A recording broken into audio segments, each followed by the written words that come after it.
You're listening to PetLifeRadio.com. Is your pet stressed out? Does your pet need annual vaccines? Which pet is best for a child? Would you know if your dog was in pain? Pet Life Radio presents The Pet Doctor, where you'll learn everything about keeping your pet healthy and happy. From pet care, pet meds and grooming, to pet food, pet insurance, and dental care, this is the place to find out everything there is to know about pet wellness. Whether you have a dog, cat, reptile, or rabbit, you'll find answers for your pets straight from the vets, because it's your pet. Health matters. Please welcome your Pet Doctor host, veterinary media consultant and veterinarian, Dr. Bernadine Cruz. Your dog has just come home from having major surgery on its knee, back, or hip. There's so much to remember. Antibiotics, pain medication, keeping it quiet. Now, how long was it supposed to be on leash walks only? How are you supposed to flex the joint? When can you give it a bath? You thought you remembered all the directions, but you just aren't sure if it could only be written down in a way that you could easily access. Oh yes, and understand. Top Dog Health and Rehabilitation is just what the doctor ordered. Dr. James St.Clair will lead us through why he founded this company and how it can ease your mind and your dog's body before, during, and after surgery, and just maybe how to keep a pet from needing surgery in the first place. We'll be right back after this short break. So sit, stay. We'll be right back. Are you crazy about cats? If so, check out The World is Your Litter Box, Deluxe Edition. This clever how-to manual for cats, written by a cat named Quasi, contains more laughs than should be allowable in one book, and is poignantly underscored by the combative yet loving relationship between Quasi and his human. The World is Your Litter Box, Deluxe Edition, is guaranteed to have you laughing your tail off. So, treat yourself to a copy today. Available from Amazon. I love animals.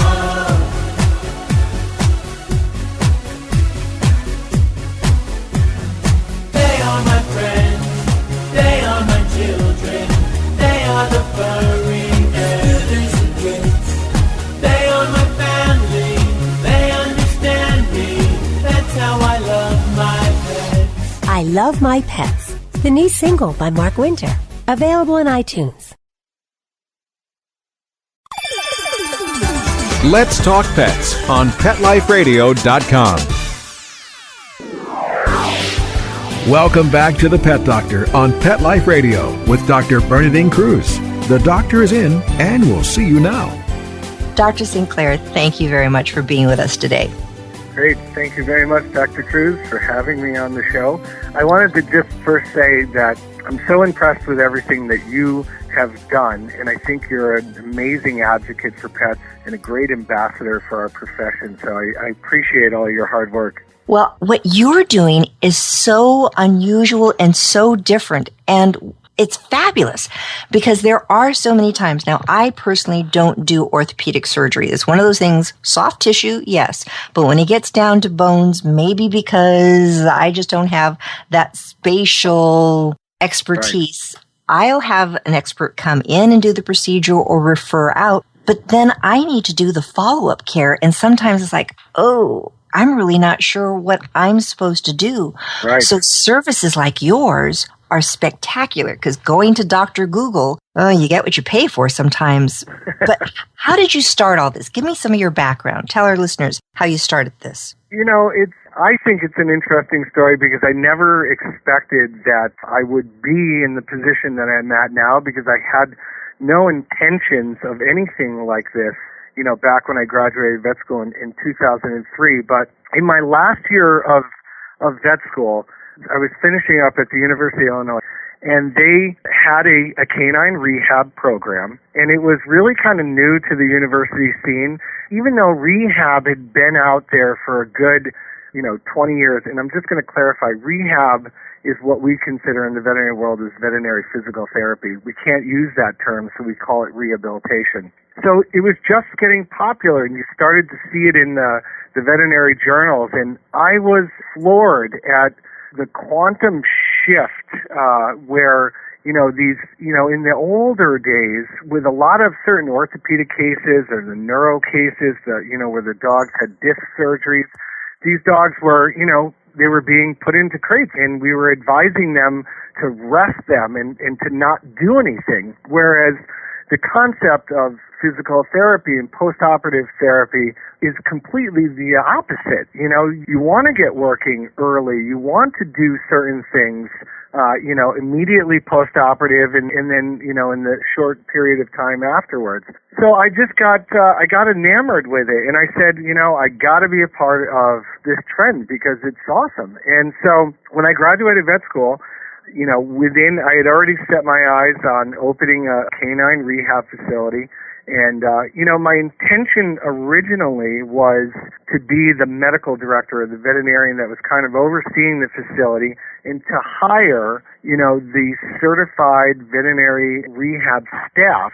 There's 2 programs that are out there in the country that certify individuals, whether they're doctors or veterinary technicians. And, that's what I wanted to do. I wanted to oversee it. I wanted to have a facility like that. And so in 2004, we opened Top Dog, and it was in a 2,500 square foot facility. We had an indoor pool, and we had the underwater treadmill, a couple exam rooms, and not knowing anything about business at the time, because I was a veterinarian, and nobody schooled me on that, or I didn't school myself, I had this, if I build it, they will come kind of mentality. And in my local area, it was a little early for this area. And so I started going and talking to local surgeons, and, I sent out marketing pieces to the local veterinary staff or local veterinary hospitals. And I was, just kind of waiting. And it was slow. And slowly but surely, people started trickling through the door. And most of the time, it was people that were looking for more. They were looking for answers on what to do after the surgeries. And so they found us online and through referrals. And slowly but surely, that business grew and took off. And Dr. St.Clair, you're so right, because my aunt recently had knee surgery and she had a knee replacement. Right. She was up literally the following day. They were making her do physical therapy. And yes, right. I know in dogs, because of legality and just verbiage, we have to call it rehabilitation, though you do so much of the same. And when I graduated from school, a couple of years before you from UC Davis, none of this was addressed, and even pain medication wasn't addressed, because we thought, a little pain is good for them. It keeps them quiet. Right. And that's one of the things I love so much about veterinary medicine is it's constantly evolving. It's right. constantly changing. We're constantly learning and being able to offer even better things to our clients and to our patients. And I think that our clients expect that now, because if they're getting those same services for themselves, it should translate into the medicine that we provide, to our patients. It's, if a human needs it, most likely a pet's going to need a similar kind of a thing. One of the things that's so difficult, and I'd love to have you address this because, as I said, even pain medication is one of these areas that's still right. being explored. And so many times people will come in, and I'm sure you see it all the time, because I know that you treat pets not just after surgery, but there are animals that are arthritic, etc. And people say, well, I'm not even sure if it's in pain because it's not crying out, it's not wincing, it's not doing these things. How do you tell people what to look for in a dog or a cat? Because I know this is Top Dog, but right. tell me whether or not you treat cats. Yes, of course we do.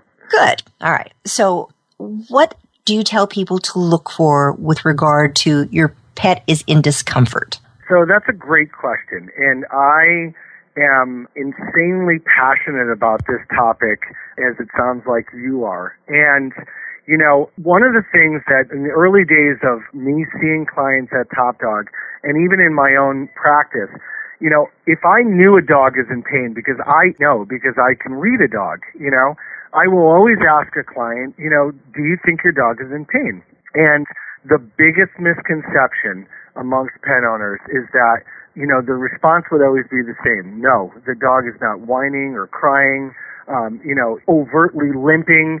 Some in-your-face kind of sign that would make them think that their dog was in pain. And a lot of times, we put our human kind of emotions and our human ways of dealing with things. If we're in pain, we tell everybody under the sun, I mean, that's, because we're looking for empathy, and that's a way of dealing with it. And in dogs, it's very different.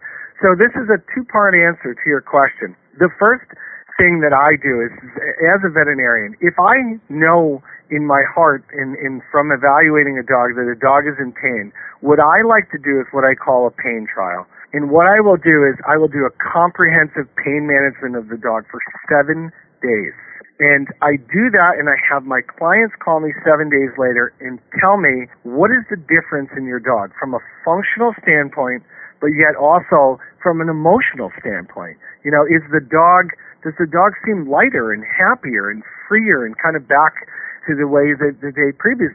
A lot of times it's so subtle that people miss it, They don't see it. So that's one thing that I really like to do. But in terms of, the chronic slow progression of joint disease, which is it's just getting old, Doc. Doc, Yeah. it's just getting old. There's nothing we can do. That is so common. I mean, you hear it every day. I hear it every day.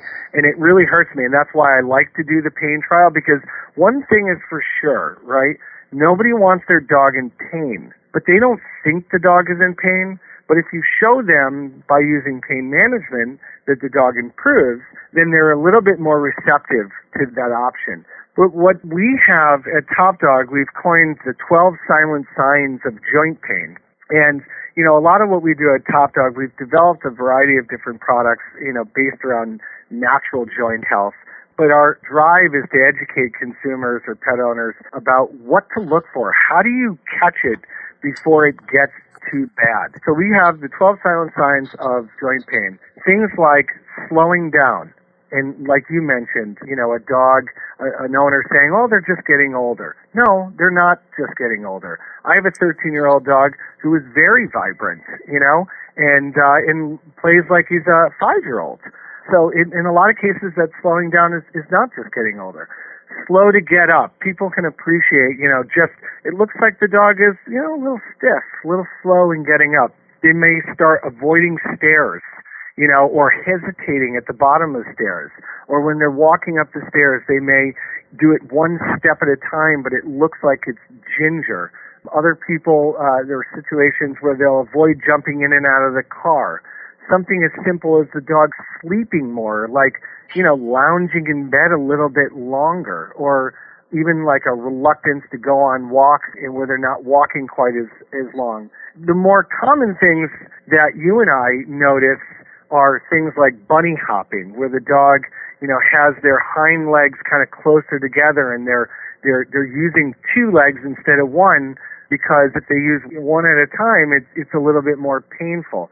Or something like muscle loss. If you feel your dog, if you touch your dog and you feel the muscles in the hind leg, you can appreciate, that they're starting to lose some. So those are the things that we're trying to educate people on.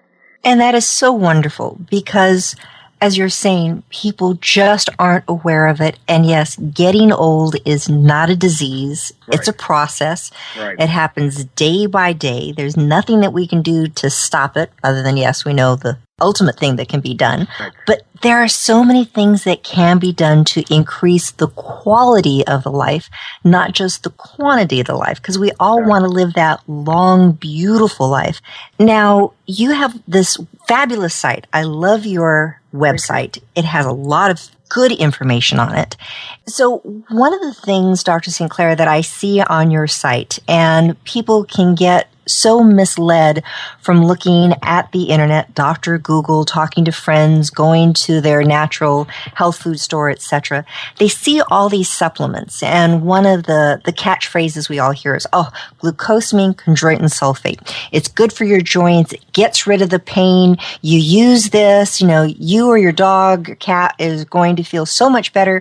Will never need surgery again. And I know that supplements are an area that are just a big bugaboo because what it says on the label, what's truly inside, and claims aren't always the same. How does somebody, Dr. St.Clair, tell if this is a good product and what it's really supposed to do? If you could address glucosamine chondroitin sulfate, what is it? How is it supposed to help? Okay, great. So I have empathy for pet owners that are out there that are trying to make these decisions on their own, whether it's searching through Dr. Google or going to the pet stores. It can be really challenging. My first thing that I would have to say is go to the experts. Talk to your veterinarian about adding a joint supplement into your dog's diet, and because they will at least have advice in terms of what products are trusted, at least within the veterinary world. When should they start this? Oftentimes, it's already have the arthritis. I believe you should start when they're young. Yeah, absolutely. So there are a variety of different ways of dealing with it. The first thing would be if you have a breed, obviously that is a known kind of offender or predisposed based on size or just its breed characteristics of having joint disease, and you know that that's part of the future come 10 years or 11 years, by all means, absolutely start supplementing with a good product. It doesn't have to be the biggest, baddest product with the most, natural anti-inflammatories in it and all these things, but a simple glucosamine and chondroitin product with maybe MSM would be a great product to go for. If that is not how you're going to go about it, I would say at the very early signs, like we talked about, the 12 subtle signs, if there is any question of your dog slowing down or having joint issues, then I would, go out and get your dog on one of those supplements as fast as possible. In terms of trying to choose the right supplement, I have a big problem with the supplement industry and how that, it's very confusing for consumers. I mean, even me as a very informed consumer, as I go into the supermarkets and I start searching for foods for myself or supplements for myself, it's very consuming. And I like to think I'm an aware and educated consumer. You can't 100% trust what a label says. All glucosamines are not created equal. There are raw materials that are coming into this country that are from all around the world. And, you can buy a joint supplement that costs you $13 for a month, or you can find a joint supplement, from Top Dog that'll cost you $60 a month. Is there a difference between those two products? Oh, you bet. There's a big difference. And the most expensive isn't necessarily the best product when you're out there, too. Absolutely. Right, of course, because there's economies of scale. We as a small company can't produce a really high-quality product and put it out there at a low price because we just can't produce enough of that. So one of my things that I would say for consumers is obviously go and talk to your veterinarian about it. If you're buying something off of the shelf, then bring that product to your veterinarian and discuss that with them. Otherwise, do your research.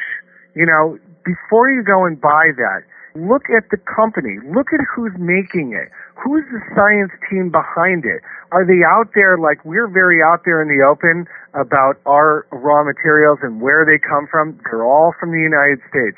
That's something that's really important for us. Is that saying that there are raw materials from overseas that aren't as good as the United States ingredients? Of course not. But this is one way that we've found of, making sure and protecting that we're getting good raw materials, because we know that there's lots of regulations in the United States when it comes to raw materials. So learn the company, talk to your veterinarian, and I think you'll be able to find a good product. There is a solid handful of good products on the market, and there is probably 3 handfuls of poor products, We're talking right now to Dr. James St.Clair. He is the founder of Top Dog Health and Rehabilitation. We're learning some really important things of trying to keep your dog moving freely. So before you freely leave this site right now, why don't you stay a little bit longer? We're going to have a short break, come back, and talk about ways that if your pet is hurting, if your pet does need some help with rehabilitation, where you can go to get some great information. And that's Top Dog Health and Rehabilitation. We'll be right back. Please have a seat in the waiting room. The doctor will be with you shortly, right after these messages.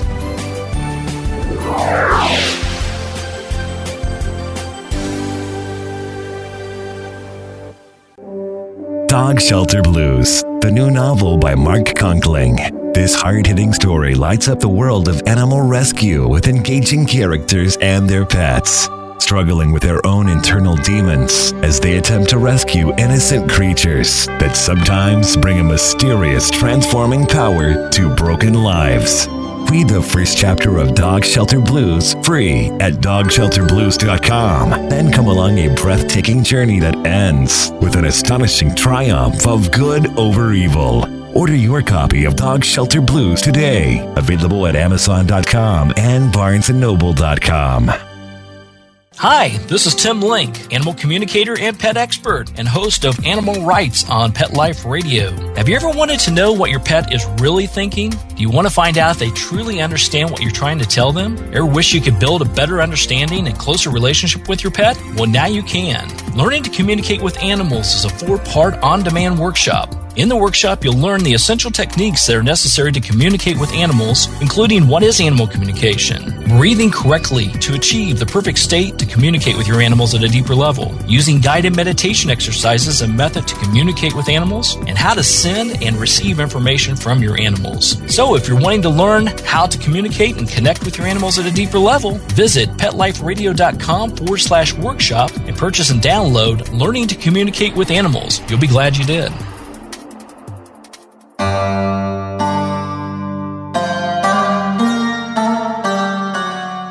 Jungle Deep.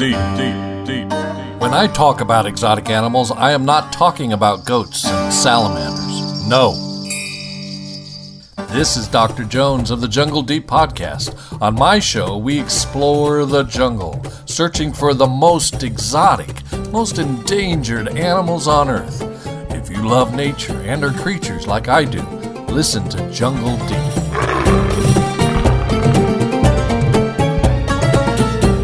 Jungle Deep.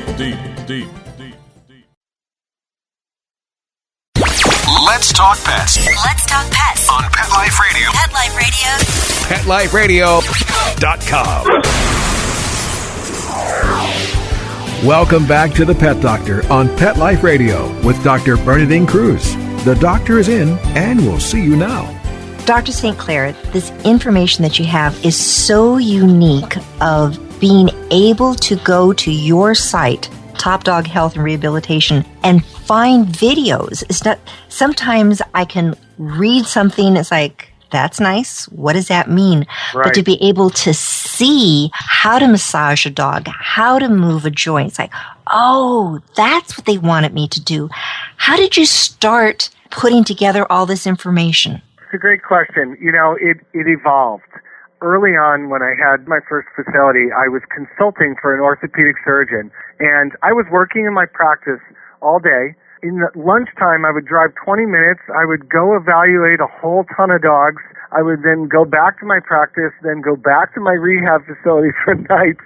And, you know, it was a busy time. But in doing and writing these very kind of individualized instructions for each patient, there was patterns. I mean, there were very similar things amongst similar surgeries and how the dogs were coming out and what the pet owner could do after surgery. And I just started putting those together. And, you know, the first booklet we had was like a photocopied sheet. And then eventually it evolved, you know, to what it is today. And it's, you know, a 60-page color guide. It's very crystal clear. It's a step-by-step process that helps, you know, walk them and hold pet owners' hands through the recovery process. Now, there's one thing I want to say. One thing that our company strongly advocates is the information that we provide is the basic guidelines. There is absolutely no replacement for seeking out a canine rehab facility that is in your local area. And on TopDogHealth.com, we have a directory of all of the different rehab facilities that are across the country, so that, you know, we can be an advocate for those services by those professionals. So that's that. What I was going to then go on to just mention is when I realized that I had put these guides together and we had these great pictures, you know, there's no better way than showing somebody in a video format. how to do it, because they get to know me, they can see me, and they can see how I'm doing it. And so we made an online kind of rehab center, which is topdoghealth.com/rehab center.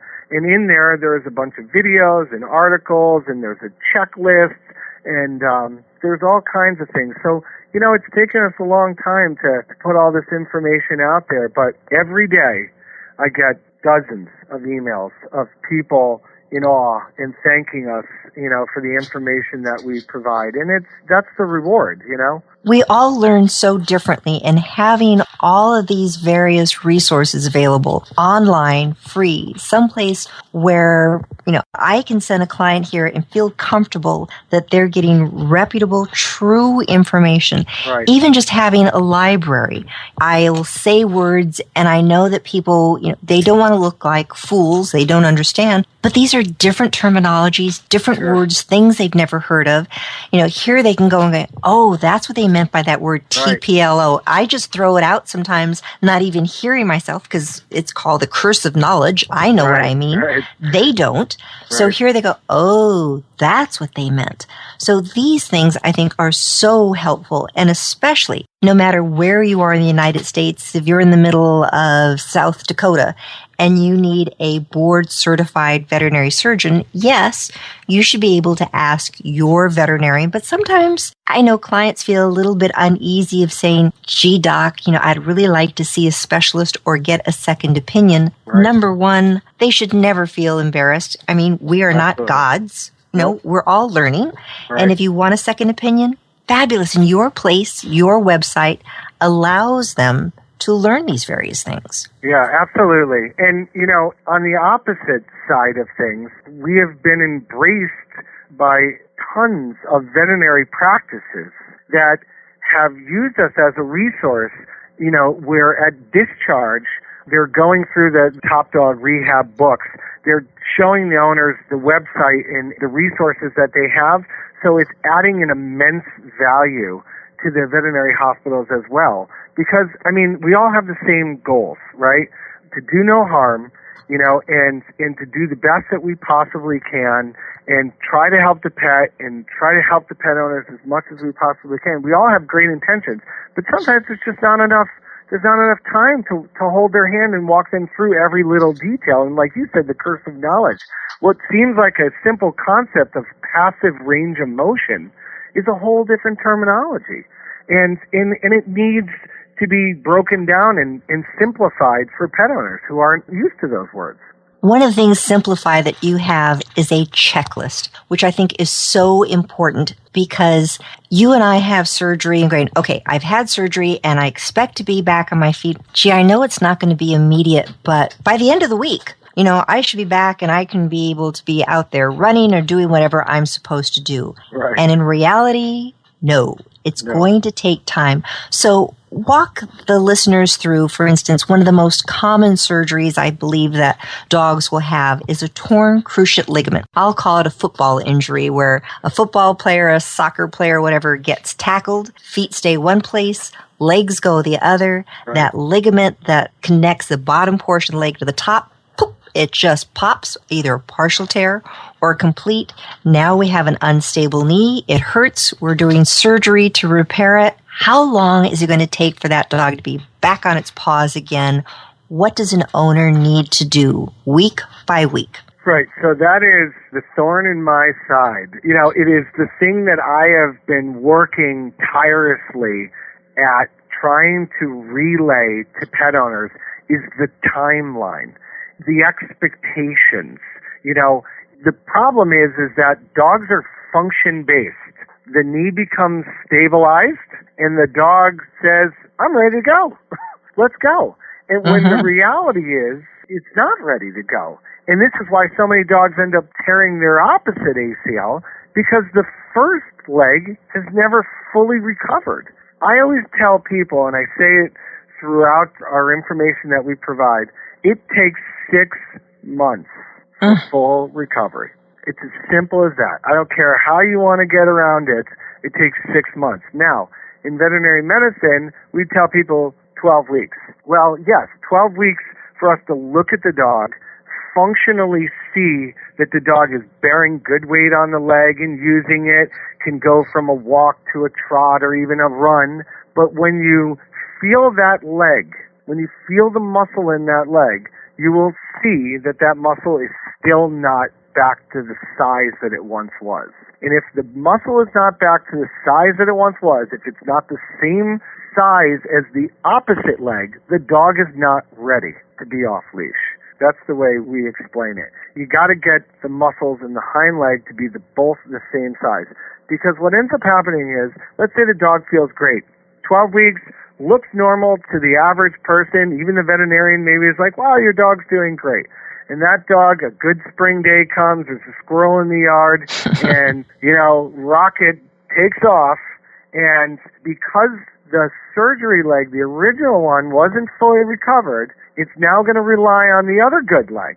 So it's going to explode with that leg with all of its force, and it's going to hyperextend, and it's going to blow the other knee, or it's going to injure its other knee. So 6 months is the full timeline. Now, that doesn't mean that at, 3 weeks or at 12 weeks you can't be taking your dog for jogs and hikes or stuff like that. They're all individualistic, so you got to evaluate how your dog is doing at that time. But I'm saying the dog still has to be on the leash, and it still has to be controlled. So you need to be conservative, you need to be realistic, and above all, you need to be very, very patient. Yeah. And tell your pup, sorry, honey, this is how it goes. Right. So, okay, the first we have recovery. Right afterwards, we've had our surgery, we've come home. What do they need to do? Oh, so in our guides, I have tried the best that I possibly can to prepare or to have a section that kind of addresses that. One of the things that we haven't talked about, if a pet owner is out there, their dog is torn its ACL, they come to Top Dog Health, they look for one of our home rehabilitation guides, and they download the free version. When they do that, they get enlisted into what we call the 12-week email series. So this is 12 weeks where they're getting additional information from me that is walking them through really the psyche parts and the evaluating parts of where the dog should be at different periods of time. So that's a whole nother added thing that we have. And this is all for free? It's all for free. Yep. Wow, you're crazy. You're giving this all away. Some would say. But the beginning part of this gets into how do you prepare your house? What are things that you need to do to your house to kind of rearrange your lifestyle and the lifestyle that the dog, had pre-injury? Because we know how many dogs are sleeping in bed. And then jumping off the bed afterwards. Yeah, and jumping on the bed, which is both a problem. These dogs after surgery can't do that. So we have a section in the booklet and in our emails that discusses, how to prepare for the homecoming. Having a dog crate or a gated area is a good way of doing it. Make it super comfortable for your dog, with a nice orthopedic bed. Absolutely no jumping, no stairs. If you're going to do stairs, we encourage them. We have some support harnesses, but we encourage them to at least add a little bit of a weight assistance to the back legs. I don't want a dog on a leash that, the owner is holding the handle and the dog is 10 feet in front of it and the dog's running up stairs after surgery. That's a disaster waiting to happen. If you got to do stairs, then you got to do it super slow. And if you're going to do it super slow, if you can add a little extra support, even something as simple as a towel, around the belly would make a big difference in just protecting that leg. I look at it as if it's an investment. Not only an investment financially, because a lot of these surgeries cost a lot of money, but it's an investment in my dog and, its health and its well-being in the future. So I try to get people to really be conservative and protect that investment. If you're going to be doing this, you really have to realize it's the long term. You have to, as you're saying, know what you're in for, ask the questions ahead of time. Dr. St.Clair, if you can just really wrap this up, because I know we could go on for another half hour on. You have some marvelous information. Thankfully, you have a great website where people can go to. So stage one, we're recovery. We're going to rest, heal, get that pet feeling better? Because this can take a lot out of these babies. What stage 2? So stage 2 is really starting to evaluate the long-term management of the joint. So we have at Top Dog, one of our sayings is, we help dogs get better, stay better, and feel better, right? That's what's important to us. The staying better is really, really important to me. You have to understand, no matter what the joint injury or the surgery, orthopedic, if it's involving a joint, we just mucked with nature a little bit. Nothing is ever going to be as good as nature put it together originally. So with that, there are going to be age-related changes. And so, we have to look at that comprehensive long-term management, and a lot of that surrounds finding the right joint supplements, that has those building blocks like we discussed, and also has some of those proven natural anti-inflammatories, so that, we're holistically trying to reduce the body's inflammation and continuing to help the joint allow it to maintain itself and keep healing itself. And keep that pet an appropriate weight. So often these babies are overweight, they're chunky monkeys, and it's not just mechanically the weight that they're carrying on the joints. All the studies have now shown that the fat, especially the fat that's inside the abdominal cavity, produces a tremendous number of chemicals, and many of those are inflammatory. And you've just been talking about all these anti-inflammatories, and one of the best things I'll always tell clients that they can do, all these medications, all these surgeries, everything else that's possible, get them to lose weight. That is of paramount importance. Absolutely. Dr. St.Clair, this information has just been fabulous. I really appreciate everything that you're doing for those dogs and cats that are out there. People, when they're watching and they're seeing information on dogs, can they pretty much translate that into what they can do for cats also? Yeah, absolutely. I mean, we definitely see a far less number of cats, but cats do suffer from a lot of, especially, joint disease. But there's cats out there that do tear their ACLs. There's cats that have hip dysplasia. So the principles are all the same, and it translates, 100%. So any age, any breed, really any species, if they have a little joint, they can have problems also. This is a great site to go to. So Top Dog Health and Rehabilitation. Dr. St.Clair, thank you very much for being with us today. Dr. Cruz, thank you very much for giving us the time, and continue doing the great things that you do, and we appreciate it. Thank you so much. You've been listening to Dr. Bernadine Cruz and Dr. St.Clair on The Pet Doctor. Appreciate you listening. Please tune in again next week when you can hear information on how to make you the best possible pet owner you can be. Thanks for listening. Pets can be a wonderful addition to your life because they're a member of the family. Keeping them healthy and happy is important. Pet Life Radio presents The Pet Doctor with veterinary media consultant and veterinarian Dr. Bernadine Cruz. Whether you have a dog, cat, reptile, or rabbit, you'll find answers for your pets straight from the vets. The Pet Doctor, on demand every week, only on PetLifeRadio.com.